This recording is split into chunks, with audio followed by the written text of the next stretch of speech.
sur un tronçon de route calme et poussiéreux du Missouri, une station-service banale se dressait comme un vestige oublié d'une époque plus calme. Le genre d'endroit où peu de gens s'arrêtaient et où encore moins s'attardaient. Mais en cet après-midi de fin d'été, sous la lourde brume dorée du soleil bas au-dessus de la cime des arbres, un événement allait bouleverser l'ordinaire. Un homme, l'adjoint Kyle Ricker, un shérif adjoint corpulent, la coupe au bol et les bottes couvertes de crasse depuis des mois, entra sur le parking d'un palan et posé. Il pensait pouvoir intimider la femme qui faisait le plein, une femme noire qui ressemblait à n'importe quelle voyageuse fatiguée d'une cinquantaine d'années. Ce qu'il ignorait, c'est qu'elle n'était pas n'importe qui. Il s'agissait de Camilla Brooks, chef de la division Midwest du FBI, une femme dont la force tranquille avait démantelé des empires de la drogue, affronté des gouverneurs puissants et porté le poids de la justice au-delà des frontières des États. La mission de Camilla ce jour-là était simple, faire le plein, peut-être boire un soda frais, et rentrer avant le coucher du soleil. Elle était vêtue simplement un jean, une veste grise, des lunettes de soleil foncé, mais elle se tenait avec un calme et une assurance inébranlable qui attiraient l'attention de tous ceux qui la regardaient attentivement. Le crissement du gravier sous la voiture de police de Ricker annonça son arrivée, et bien que Camilla ne broncha pas, elle comprit immédiatement le danger de son approche. Sa demande de voir sa carte d'identité n'était pas une question de routine, c'était une question de contrôle. Son ton était rude, teinté de suspicion et de prétention. Lorsqu'elle lui montra son permis de conduire, et non son badge, il parut offensé, comme si sa seule présence était une insulte à son autorité. La tension monta rapidement. Ricker envahit son espace, envahit son véhicule sans permission, fouillant dans ses effets personnels comme si la possession de la voiture ne signifiait rien. Lorsque Camilla tenta de calmer la situation en lui présentant calmement la carte grise, il répondit avec violence, un coup de pied brutal et soudain dans le tibia qui la projeta sur le gravier. Mais Camilla Brooks n'était pas une victime à mettre de côté. Malgré la douleur vive et brûlante qui irradiait dans sa jambe et le sang qui suintait à travers son jean déchiré, elle se redressa. Son visage resta stoïque, indéchiffrable, un masque forgé par des années de confrontation à l'injustice et aux préjugés. Non loin de là, un adolescent capturait silencieusement la scène avec son téléphone, créant un bouclier de responsabilité tacite. Alors que Ricker s'éloignait à toute vitesse, persuadé que ses actes étaient passés inaperçus, le téléphone de Camilla vibra, un appel urgent provenant de son centre de commandement. Les rouages de la justice se mirent en marche, sa voix ferme et impérieuse exigea une enquête approfondie sur le passé de Ricker. Son léger sourire n'exprimait pas de l'amusement, mais une détermination calculée. L'arrogance de l'adjoint avait allumé en elle un feu qui ne s'éteindrait pas. Forte de preuves et d'une détermination forgée par des années de lutte, Camilla était prête à renverser la situation. Il ne s'agissait pas seulement d'un policier malhonnête sur une route poussiéreuse. Il s'agissait d'un système défaillant auquel une femme n'avait pas peur de riposter, un combat qui allait se propager bien au-delà d'une station-service tranquille du Missouri. La façon dont il lui a donné des coups de pied, comme si elle n'était pas une personne, juste un obstacle sur son chemin. C'est ce qui l'a marqué à ce moment-là. L'adolescent qui avait filmé s'approcha lentement. Il était mince, à peine âgé de 17 ans, les yeux écarquillés et les mains encore tremblantes. Il brandissait son téléphone comme un objet sacré. « J'ai tout compris », dit-il. Je ne savais plus quoi faire. Camilla prit une inspiration, le regarda droit dans les yeux et lui adressa un hochement de tête qui en disait long. « Tu as bien fait », lui dit-elle. « Assure-toi que ça passe partout. » Elle se glissa derrière le volant de son SUV, le siège en cuir chaud contre son dos, son esprit déjà en mode commandement. Ce n'était plus personnel. C'était professionnel, et c'était dangereux pour lui. Elle sortit son téléphone de sa poche et trouva le contact qu'elle utilisait rarement, sauf en cas de besoin, Marcus Ellington, directeur adjoint de la coordination du renseignement. L'appel fut établi à la deuxième sonnerie. « Cam », dit-il d'une voix tendue. « On a des signaux. »« Ça va ?»« Pas du tout », répondit-elle. « Il faut tout mettre sur le dos d'un adjoint, Kyle Ricker, du comté de Benton. Je veux que chaque plainte, chaque parcelle de poussière soit balayée sous le tapis. Des enregistrements civils viennent d'être mis en ligne. Celui-ci va brûler. » « Bien reçu », dit-il sans hésiter. « Que s'est-il passé ? » ?»« Il m'a donné un coup de pied, » dit-elle. « En plein jour, dans une station-service.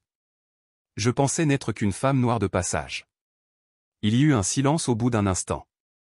Puis Marcus répondit, d'une voix basse et calme, « Il a terminé. » Camilla a raccroché. Pas besoin de plus. À l'extérieur du SUV, l'adolescent était déjà en train de télécharger la vidéo. Les images allaient faire le tour d'Internet en quelques secondes. Son visage, sa botte, son air si sûr, si suffisant, tout cela serait connu, et quand ça arriverait sur Twitter, peu importe qui elle était. Mais bientôt, il le saurait.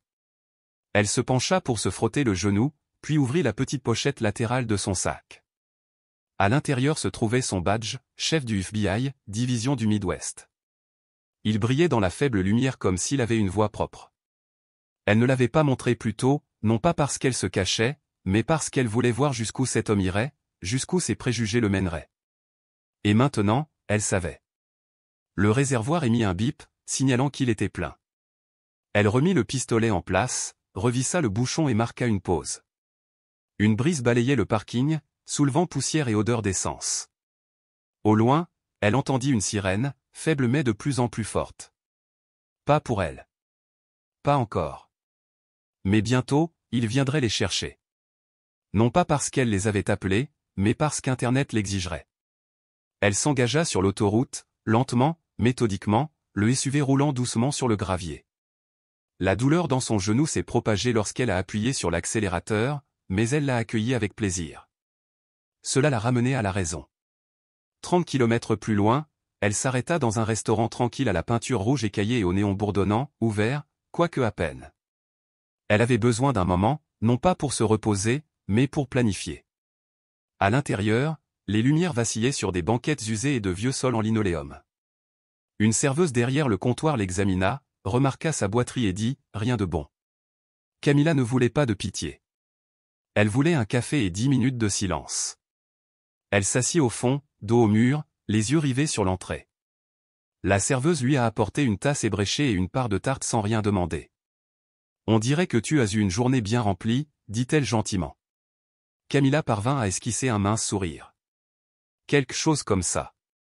Lorsque la serveuse s'éloigna, Camilla ressortit son téléphone. Cette fois, elle n'appelait ni un agent ni un directeur. Elle ouvrit ses dossiers sécurisés et saisit les mots « ouverture d'enquête »,« adjoint Kyle Ricker »,« violation des droits civiques »,« agression sur agent fédéral ». Elle appuya sur « enregistrer ». Ce fut le premier clou dans son cercueil. Il ne le savait simplement pas encore.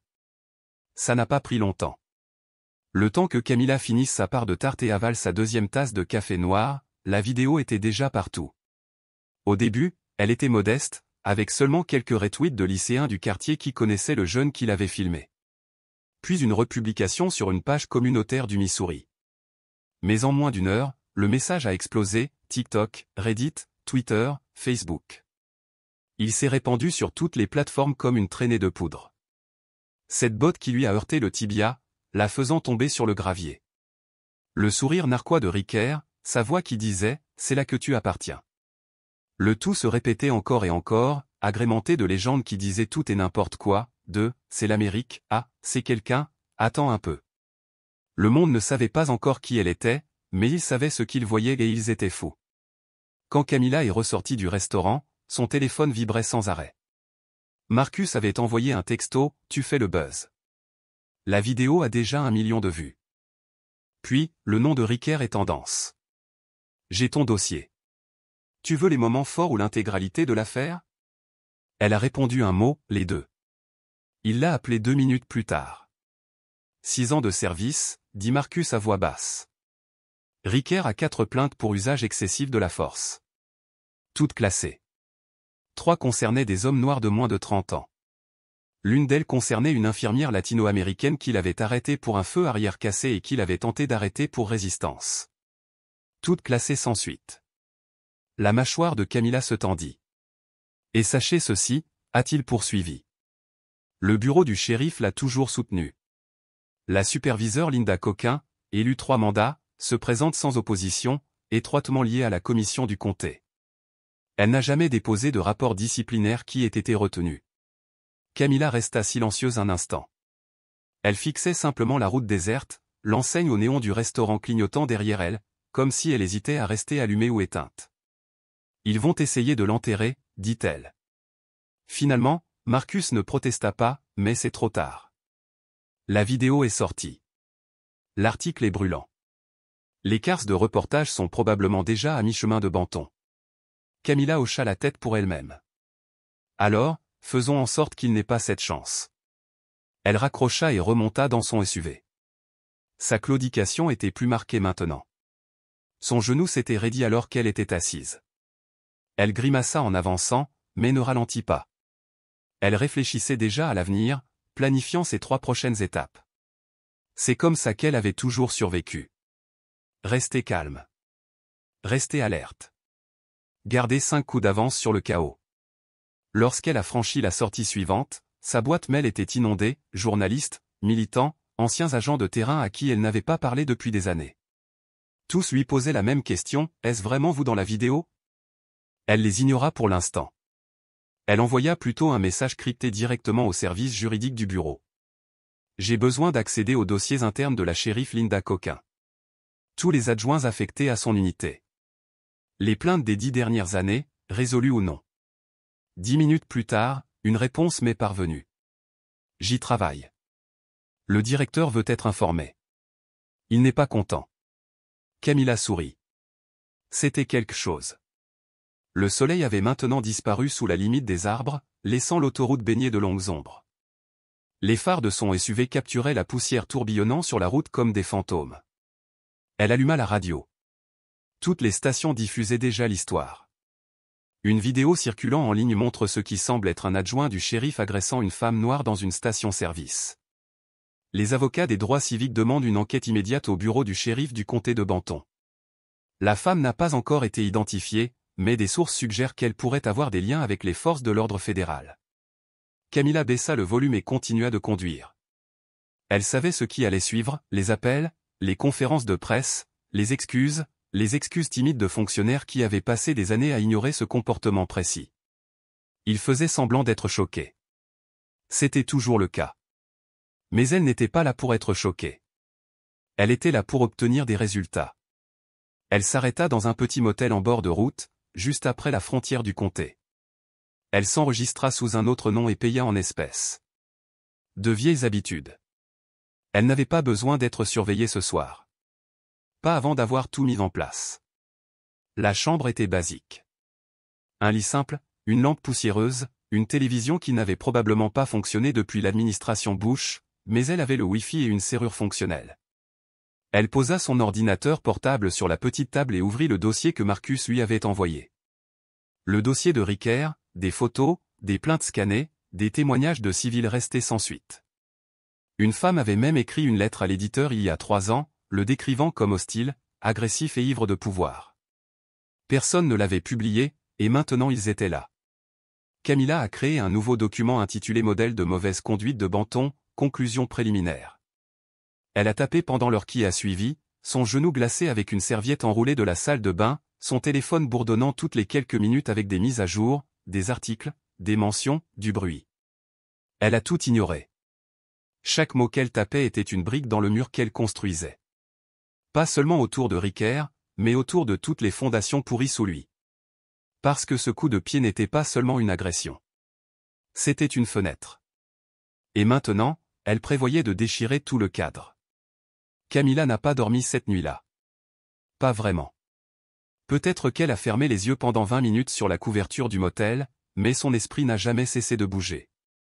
Car désormais, il ne s'agissait plus seulement de Ricker. Ça ne l'avait jamais vraiment été. Non, cet homme n'était que la partie émergée de quelque chose de plus profond, de plus méchant. Vers 4h15, Camilla se servit une tasse de café de motel au goût de rouille et d'asphalte, puis ouvrit un deuxième fichier que Marcus venait de télécharger. Il s'agissait du shérif Linda Coquin, 47 ans, une ancienne policière d'État élue shérif à seulement 39 ans, et qui avait depuis effectué 3 mandats sans opposition. Tout comme Ricker, son dossier était étrangement vierge, trop vierge. Camilla se pencha, lisant attentivement entre les lignes. Coquin avait signé chacun des licenciements pour faute professionnelle de Ricker. En fait, sa signature ne figurait pas seulement sur ces dossiers. Au moins 11 autres officiers sous ses ordres avaient fait l'objet de plaintes pour usage excessif de la force, la plupart ayant été discrètement classés en 1 ou 2 semaines. Pas un seul cas n'avait donné lieu à une quelconque sanction disciplinaire interne. Pas un seul. C'était le schéma habituel. Il ne s'agissait pas d'un comportement malveillant ni de quelques brebis galeuses, c'était un système, délibéré et calculé. Camilla ouvrit un autre onglet et commença à recouper les dossiers par date. Chaque fois qu'une plainte était déposée contre un adjoint du comté de Banton, les mêmes noms apparaissaient sans cesse, un agent des affaires internes qui n'avait constaté aucune irrégularité, un greffier qui avait mystérieusement égaré les images d'une caméra corporelle et un juge qui avait rejeté 3 poursuites civiles pour vice de forme. Tous, à noter Camilla, étaient liés politiquement ou financièrement au cabinet de Colquin. Ce n'était pas seulement une affaire défectueuse, c'était truqué. Elle se pencha en arrière et expira profondément. Sa jambe la lançait encore, mais ses mains serraient fermement la tasse de café. La pression qui montait dans sa poitrine n'était pas de la douleur, c'était de la lucidité. Ce genre de lucidité qui vous frappe quand vous réalisez que le problème ne vient pas seulement d'un homme. C'est le sol dans lequel il a été planté. Dehors, le ciel s'est adouci et est devenu gris. Une nouvelle journée commençait, mais celle-ci serait différente. Camilla s'habilla d'un jean propre et d'un t-shirt noir sous sa veste, tira ses cheveux en arrière et accrocha son badge à sa ceinture hors de vue pour l'instant.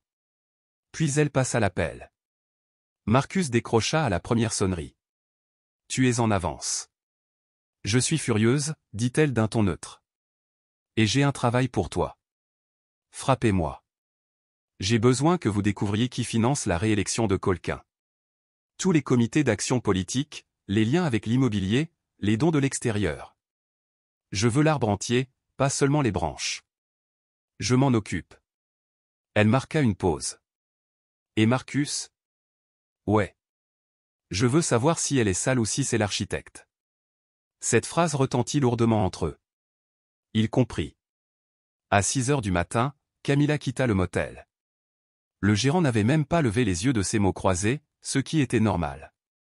Elle ne voulait pas attirer l'attention. Pas encore. Le premier fourgon de presse qu'elle croisa était garé devant la station-service, à l'endroit même où Ricker l'avait renversé 24 heures plus tôt. Un journaliste se tenait près des pompes, micro à la main, parlant dans le soleil matinal.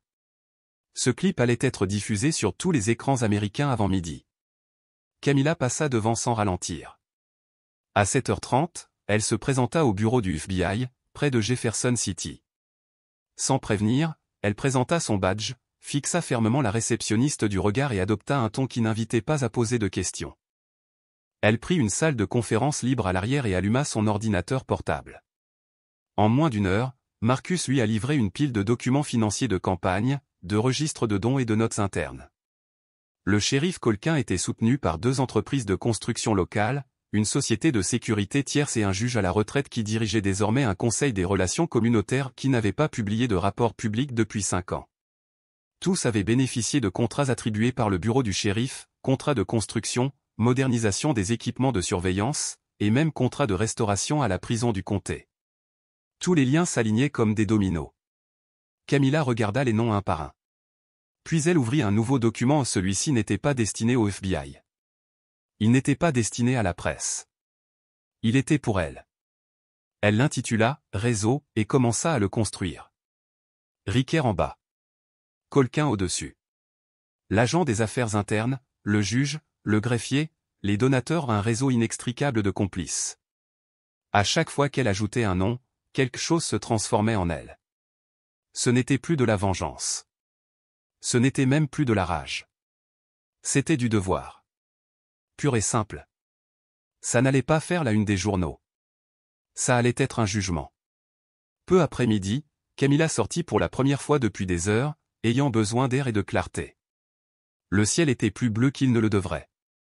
Assise sur les marches du tribunal, téléphone à la main, elle observait les notifications affluer. Un avocat spécialisé dans les droits civiques d'Atlanta. L'assistant d'un sénateur demandant une déclaration. Un présentateur de journal télévisé national demandant une interview en direct. Elle les ignora tous. Elle n'était pas prête à parler. Elle rassemblait encore ses forces. De retour à l'intérieur, elle passa un dernier appel, cette fois à Denise Hampton, une procureure fédérale avec laquelle elle avait travaillé des années auparavant sur une affaire de corruption à Kansas City. Denise répondit par un bonjour las. « C'est Brox, dit Camilla. » Denise se redressa aussitôt. « Oh, j'ai vu la vidéo. Je ne savais pas que c'était toi avant ce matin. »« Ouais, c'était moi. »« Ça va ?»« Non, admit Camilla. Mais je le ferai. Écoute, je suis en train de monter quelque chose ou un réseau et j'ai besoin de ton aide quand ce sera prêt. Il y eut un moment de silence. Puis Denise dit, à vous de choisir. Camilla a mis fin à l'appel. Les murs se rapprochaient, et elle ne faisait que commencer. Le lendemain matin, lorsque Camilla est entrée au tribunal du comté de Benton, le monde entier avait déjà entendu parler de son histoire. La vidéo avait fait le tour du pays. CNN, MSNBC et même Fox News la diffusaient en boucle. Une image s'est gravée dans les yeux de l'Amérique, un adjoint du shérif, la botte levée, s'écrasant sur la jambe d'une femme noire dans une station-service. Sa chute, son sourire narquois. Cette seconde de violence avait été l'étincelle qui avait tout déclenché. Mais maintenant, le monde allait enfin voir la suite. Camilla est venue seule. Sans escorte, sans avocat, sans dispositif de sécurité ou juste elle. Mais elle marchait comme si elle mesurait 3 mètres. Ses genoux la lançaient encore à chaque pas, serrés sous son pantalon. Mais elle ne boitait pas aujourd'hui. Ni ici. Ni maintenant. Pas sous les regards de tous côtés. Cette fois, elle portait son badge ouvertement sur sa ceinture. Les marches du palais de justice étaient bondées. Journalistes, habitants, militants et caméras tellement de caméras. Une tribune improvisée avait été installée à l'avant, les micros de tous les grands médias pointant vers elle comme des lances. Derrière les cordes, une foule animée brandissait des pancartes dans l'air brûlant du Missouri, justice pour Camilla. Virement de Ricaire. Démolition du système. Camilla s'arrêta juste avant le podium, prit une grande inspiration, puis s'avança. Le bruit s'est calmé presque instantanément. Je m'appelle Camilla Brox, commença-t-elle d'une voix posée, chaque mot mesuré et clair. Je suis chef du FBI pour la division du Midwest. Je sers ce pays depuis 26 ans. J'ai travaillé aux côtés d'agents fédéraux, de police locale et de groupes de travail internationaux. J'ai démantelé des cartels de la drogue, des réseaux de trafiquants et dénoncé la corruption dans les tribunaux et les palais présidentiels. Elle marqua une pause, non pas pour faire du drame, mais pour laisser le poids de ses mots se poser. Hier, a-t-elle poursuivi, j'ai été agressé en plein jour sur le sol américain par un officier en uniforme qui n'a pas posé de questions, n'a pas vérifié les faits, ne s'est pas soucié de qui j'étais seulement de mon apparence. Il y eut un murmure dans la foule, un frémissement de réaction. Je ne lui ai pas dit qui j'étais, car je voulais voir jusqu'où il irait. Et il est allé jusqu'au bout.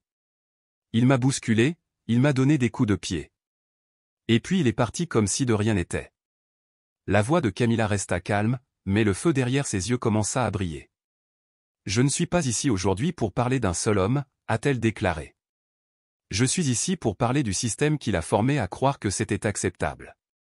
Le système qui l'a protégé après 4 plaintes précédentes. Le système qui a laissé son supérieur les rejeter sans conséquence. Ce n'est pas de la police. C'est de la complicité. Les obturateurs des appareils photo claquèrent comme des gouttes de pluie. Un journaliste d'Atlanta se pencha. Quelqu'un dans la foule cria, dites-le. Camilla hocha fermement la tête. J'ai déposé une plainte officielle auprès du ministère de la Justice, a-t-elle annoncé. J'ai apporté la preuve d'une série de violations des droits civiques au sein du bureau du shérif du comté de Benton, et j'ai ouvert une enquête fédérale sur la shérif Linda Colquin, son encadrement, ses contrats, ses finances et son état-major. Des exclamations de surprise, audibles, parcoururent la file de presse. Le nom de Colquin n'avait pas été officiellement associé jusqu'à présent. Camilla n'a pas bronché. Nous ne sommes pas face à une pomme pourrie, a-t-elle déclaré. Nous sommes face à un verger gâté. La foule a éclaté, acclamations, cris, applaudissements. Camilla attendit, laissa monter, laissa porter. Puis, alors qu'elle commençait à s'estomper, elle reprit la parole. Il ne s'agit pas que de moi.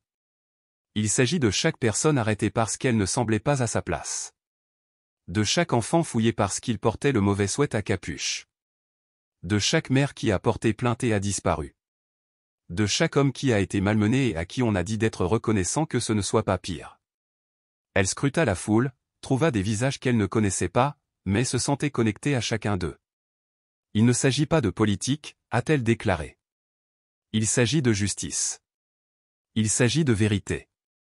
Il s'agit de réparer ce que nous avons laissé pourrir pendant bien trop longtemps. Sa voix baissa un peu. Je n'ai pas cherché à être sous les projecteurs. Je ne m'attendais pas à ce combat. Mais je ne compte pas m'en détourner. Les applaudissements recommencèrent, plus forts cette fois.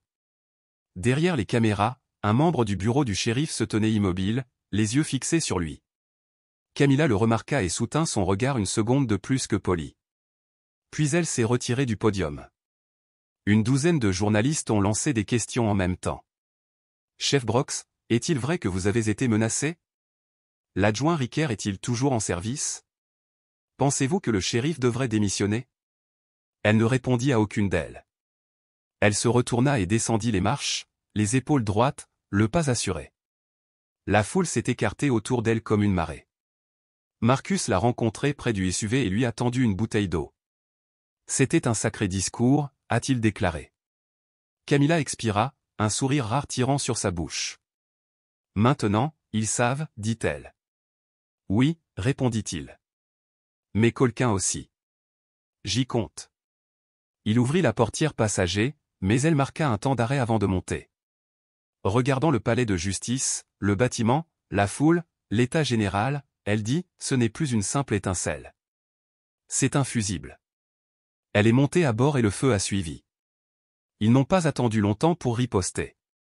Ce soir-là, peu après 22 heures, Camilla terminait un appel avec un contact du ministère de la Justice à Washington lorsque les lumières du motel devant sa fenêtre vacillèrent. Un craquement, semblable à des pas sur du gravier, attira son attention. Elle marqua une pause au milieu d'une phrase, ses sens s'aiguisant. L'appel s'est terminé et le silence qui a suivi semblait trop immobile, trop intentionnel. Elle se leva, se dirigea lentement vers la fenêtre, regarda à travers les stores et son cœur se serra. Son SUV était en feu. Des flammes jaillissaient du capot, léchant le pare-brise et dévorant le bloc moteur comme du papier. Elle attrapa son téléphone et appela Marcus, puis se précipita dehors, pieds nus, la chaleur irradiant sur le parking. Lorsqu'elle atteignit le véhicule, le feu grondait.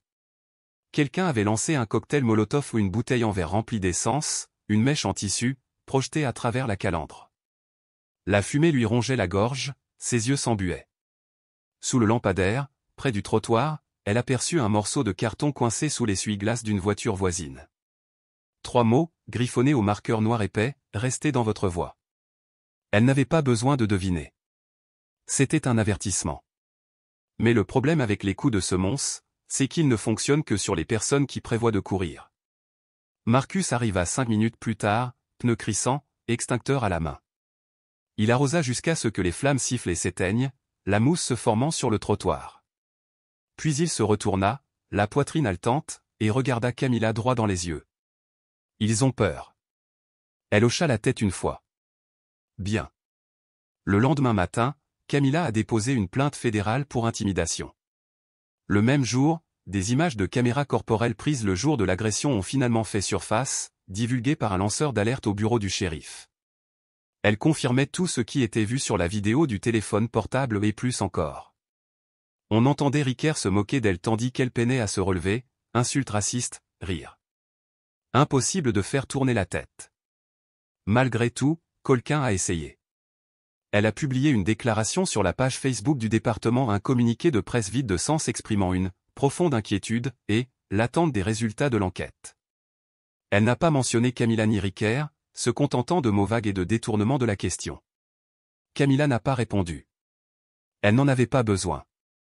À midi, des manifestations avaient éclaté dans 3 villes, Columbia, Jefferson City et Springfield. L'attente était terminée. Ils ont défilé, brandissant des pancartes, scandant son nom, réclamant des démissions et des inculpations. Cette nuit-là, Marcus a appelé avec une autre mise à jour, celle-ci pire. Il creuse profondément. Il paraît que quelqu'un à Washington a divulgué des informations. Vous faites l'objet d'une enquête interne. Pourquoi, demanda Camilla. Violation présumée du protocole. Une information anonyme affirme que vous avez délibérément incité aux manifestations et utilisé votre position à des fins de vengeance personnelle. Camilla rit une fois, froidement et sèchement. Laisse-moi deviner, la même information anonyme qui disait que j'avais mis en scène la vidéo? Probablement. Bien. Qu'ils essaient. Mais plus tard dans la soirée, quelque chose l'a frappé plus fort que prévu. Un deuxième message est arrivé par les canaux cryptés du FBI, notification de sa suspension temporaire, effective immédiatement. Pas de badge, pas d'accès, pas d'autorité. Camilla fixait l'écran, stupéfaite. Il l'avait tirée au comme ça. Sans l'entendre, sans la questionner, elle avait disparu. Elle se leva de son bureau, se dirigea vers la salle de bain et se regarda dans le miroir. Son reflet était le même, mais intérieurement, elle le sentait osseux dans sa poitrine. Pas de défaite. Pas même de colère. De la détermination. Elle n'avait pas fini. Il voulait qu'elle se taise. Alors, elle allait parler plus fort. Elle a appelé Marcus. Il est temps de rendre l'affaire publique. Vous êtes sûr? Oui. Publication intégrale. Images de caméra corporelle, email, tout. Tout divulgué. Et ils l'ont fait. Ce soir-là, un journaliste de confiance d'un média national a diffusé l'intégralité du dossier, la une, des extraits non édités, des captures d'écran, des chronologies, le schéma que Camilla avait découvert chez Banton. Son nom n'était pas mentionné dans la signature, mais tout le monde savait que c'était sa voix qui racontait la corruption, révélait les connexions, dénonçait le silence. La réponse a été radicale. Les sénateurs ont publié des déclarations. Les groupes de défense des droits civiques ont exigé une surveillance du ministère de la Justice. Le hashtag #DiesJustice4 Camilla a été tendance pendant 48 heures d'affilée. Et même si Camilla elle-même n'était pas en service, techniquement sans badge, son message avait atteint plus loin que n'importe quelle autorité ne pourrait jamais le faire. Mais l'autre côté n'était pas terminé. 2 nuits plus tard, après une réunion stratégique, elle est retournée dans sa chambre et a trouvé la porte enfoncée. Tiroir vidé, matelas lacéré, ordinateur portable brisé, sac de sport vidé, dossier déchiré. Une vieille photo de son neveu déchiré en deux et abandonné sur le lit. Ce n'était pas seulement un avertissement. C'était personnel. Elle appela Marcus d'une voix cinglante. Ils essaient de m'effacer. Ils ne le feront pas. Non, dit-elle. Parce que je vais d'abord les effacer. Elle a balayé la pièce à la recherche d'insectes, a vérifié le cadre de la porte, a sécurisé la fenêtre avec une chaise, puis s'est assise à son bureau et a sorti son téléphone de secours. Elle avait encore des contacts, une portée. Son badge avait peut-être été rogné, mais sa mémoire, ses renseignements, étaient toujours aussi précis. Cette nuit-là, elle resta éveillée à bâtir une nouvelle affaire. Pas seulement une affaire. Un démantèlement. Pas seulement de Ricker, mais de chaque rouage de la machine. Et quand le matin arriva, elle ne se sentait pas fatiguée. Elle se sentait prête. Camilla n'a pas couru. Elle ne s'est pas cachée. Et elle ne s'est certainement pas cassée. Au lever du soleil sur le Missouri, elle avait déjà pris une douche, changé de vêtements et installé son nouveau domicile, une petite cabane de location nichée derrière un magasin d'appât, au bord d'une vieille route départementale. Personne ne savait qu'elle était là, sauf Marcus. Et c'était exactement comme elle le souhaitait. Elle avait besoin d'un endroit pour planifier sa prochaine action. Parce qu'il était temps d'arrêter de réagir. Il était temps de renverser la situation. Ils avaient défoncé sa portière, brûlé sa voiture, sali son nom, suspendu son badge. Ils l'avaient attaqué avec le feu, les mensonges et la peur. Maintenant, elle allait répondre avec des faits. Le lanceur d'alerte qui a divulgué les images de la caméra corporelle avait également envoyé autre chose, une copie d'une note interne enfouie au plus profond du serveur du comté de Banton. Il était daté de 6 mois plus tôt et rédigé par un officier depuis réaffecté hors de l'État. Il disait: l'adjoint Ricker a recommandé un congé temporaire en attendant l'examen des tendances croissantes en matière de recours à la force. La décision du shérif Colquin a été rejetée. Aucune mesure de suivi n'a été prise. C'était là, en noir et blanc. Ils savaient. Ils savaient qu'il était un problème et ils l'ont quand même gardé sur le terrain. Camilla a envoyé le mémo à Denise Hampton, la procureure fédérale en qui elle avait le plus confiance. Elle a ensuite appelé Marcus. Prête, demanda-t-elle. Toujours. On tend le piège. Elle a expliqué son idée, une fuite contrôlée, de fausses informations, un fil d'Ariane diffusé via des comptes de brûleurs et des forums cryptés. Une rumeur circulait selon laquelle Camilla rencontrerait un enquêteur spécial du ministère de la Justice dans un palais de justice local, apportant des documents accablants à la table. La rumeur parviendrait à l'équipe du shérif en quelques heures. C'est là-dessus qu'ils comptent, dit Marcus. Ils mordent. Ils sont paranoïaques et désespérés. Camilla était d'accord. Cette fois, ils sont venus à nous selon nos conditions. À midi, chaque pièce était parfaitement en place. L'appât ou une sacoche d'ordinateur portable quelconque remplie de fichiers factices et de disques vierges a été soigneusement conçu pour paraître tentant, suffisamment crédible pour les attirer, mais totalement inutile en cas de vol. La cible était l'ancien palais de justice d'une petite ville satellite à l'ouest de Banton. Bien qu'abandonné depuis des années, le bâtiment se dressait toujours, ses portes métalliques rouillées légèrement penchées, la peinture délavée s'écaillant sur ses murs patinés comme des souvenirs oubliés. À l'intérieur, Camilla était assise tranquillement au 3e étage, près d'une vitre brisée, le regard fixe et calme. De l'autre côté de la rue, Marcus observait attentivement la scène à travers des jumelles depuis un camion garé, sa présence invisible mais vitale. À 16h37 précise, le premier véhicule apparut, un SUV noir sans plaque d'immatriculation, suivi d'un autre peu après. 3 hommes en sortirent, 2 en tenue décontractée, se fondant dans le décor, et le troisième, une radio accrochée ostensiblement à sa ceinture. C'étaient les hommes du shérif, hors service, mais armés et prêts. Ils ne s'embêtèrent pas à frapper, ils entrèrent par une porte latérale d'un coup de pied brutal. Camilla resta immobile, la main ferme, tandis qu'elle appuyait sur le bouton d'enregistrement. Des caméras cachées, installées plus tôt dans la journée par elle et Marcus, capturèrent chaque seconde, les menaces échangées, la fouille précipitée, l'homme fouillant dans le sac leur, un rictus méprisant se tordant les lèvres lorsque son regard se posa sur Camilla, immobile, au bout du couloir. « Tu crois que ça va me faire peur » lança-t-elle d'une voix basse, ferme, mais inébranlable. L'homme s'avança, ce genre de geste qui trahissait une menace, une démonstration de domination.